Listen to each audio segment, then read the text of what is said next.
বেচা বিক্রি কেমন?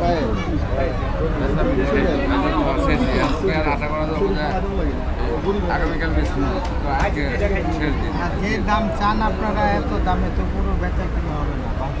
বেচা বিক্রির যেভাবে বেচা বিক্রি হইব ওইটা বলেন। আমরা তো বলবো, আপনারা লাইনের মতো বললে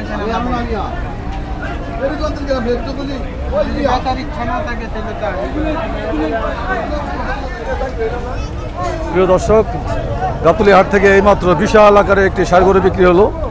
ভাই কত হয়েছে এটা? কত নিল ভাই?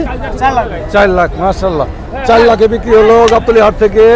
এইমাত্র বিক্রি হলো 4 লক্ষ টাকায়। প্রিয় দর্শক, দেখতে পাচ্ছেন গাবতলীর রাজা, দাম 4 লক্ষ টাকায়। ফ্রিজিয়ান জাতের একটি সুন্দর ষাঁড় গরু 4 লক্ষ টাকায়। ভাই কত বললেন ওখানে? কেমন দেখলেন? 4 লক্ষ বলছেন। আচ্ছা, উল্টা পাল্টা দাম চাই। চাচ্ছে। আচ্ছা, 4 লাখ টাকা বলছি, এখনো যদি না বেচে কবে বেচবেন? আচ্ছা, আপনারা মানে বড় সাইজেরই নিতে চাচ্ছেন? নিচে আমরা আরো নিছেন না? আচ্ছা, তো দর্শক 4 লক্ষ টাকা বলে গেল। দেখতে পাচ্ছেন সাদা গরুটি, ওনার কপাল খারাপ এবং সকালে দাম পেয়েছিলেন 5.5 লক্ষ টাকা।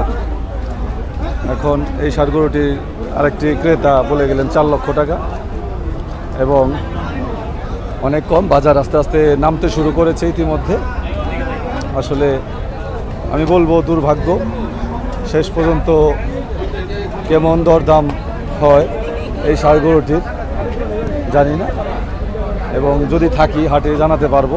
তবে এটা নিশ্চিত যে তারা ভালো একটা দাম পেয়েছিলেন, কিন্তু সেই দাম হইতে ওনারা ষাঁড় গরুটি বিক্রি করেননি। হয়তো এখন তাদের দুঃখই নেমে আসবে, এতটুকুই বোঝা যাচ্ছে।